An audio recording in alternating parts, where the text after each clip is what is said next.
கிறிஸ்துவிலே மிகவும் பிரியமானவர்களே, 28/5/2024 உங்களை சந்திப்பதில் மகிழ்ச்சி அடைகிறேன். வாருங்கள், ஒரு நிமிடம் நாம் ஜெபிப்போம். அன்பு தகப்பன், இன்றைக்கு என்னுடைய பாதுகாப்புக்காய் ஜெபிக்கும்படி என் தேவனுடைய சமூகத்தில் வருகிறேன். என் தேவனுடைய நிறைவானது இவருடைய வாழ்க்கையில் இருக்கும்படி ஜெபிக்கிறபடி அன்பின் பிரசனத்தினாலே நிரப்பங்கப்பா. எல்லா பொல்லாப்புக்குமே விலக்கி வர நீங்கள் பாதுகாத்துக் கொள்ளுங்க. இயேசு கிறிஸ்து சிந்தின பரிசுத்த ரத்தத்தை இவர் மீதும் இவர் குடும்பத்தின் மீதும் செய்கிற சகல காரியத்தின் மீது பூசுகிறேன். ஆகவே இந்த நாள் முழுவதும் மகிமையின் ஆசீர்வாதம் இவரோடு இருப்பதாக, உடைய நிறைவானது இவருடைய வாழ்க்கையிலிருந்து செயல்படும்படியாக நீர் செய்தரும்படி ஜெபிக்கிறபடி அன்பின் பிரசனம் எப்போதும் இவரோடு இருக்கட்டும். தகப்பனை ஆசீர்வதிங்க.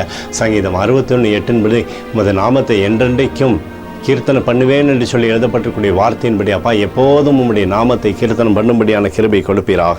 என்னுடைய வாழ்க்கையில் உயர்வை கொடுங்க, பேரை பெருமைப்படுத்துங்க. இயேசுவின் நாமத்திலே ஒப்புக்கொடு ஜெபிக்கிறேன் நல்ல பிதாவே, ஆமென்.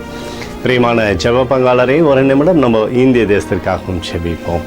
அன்பு தகப்பனே, 27/5/2024 தேசத்திற்காக ஜெபிக்கும்படியா என்னுடைய சமூகத்தில் வருகிறேனப்பா.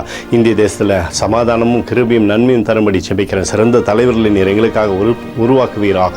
உடைய கரம் தேசத்திலிருந்து அற்புதத்தை செய்யட்டும். உடைய நிறைவானது தேசத்தில் இருக்கட்டும் அப்பா. உடைய கிருபைக்குள்ளாக மூடி மறைத்துக் கொள்ளுங்க. எங்களுக்காக அடித்து நொறுக்கப்பட்டுக்கூடிய இயேசு கிறிஸ்துவும் அவர் சிந்தனை வெளியேறப்பட்ட ரத்தத்தை வைத்து ஒப்புக் கொடுக்கிறோம். அத்தோடு இந்திய தேசத்தில் எழுப்புதலை தரும்படியாய் ஜெபிக்கிறேன். எழுப்புதலை தருவீராக, எழுப்புதலை தருவீராக, எழுப்புதலை தருவீராக. எழுப்புதலை எங்கள் கண்கள் பார்க்கும்படி நீர் ஆசீர்வதிக்கும்படி ஜெபிக்கிறேன்.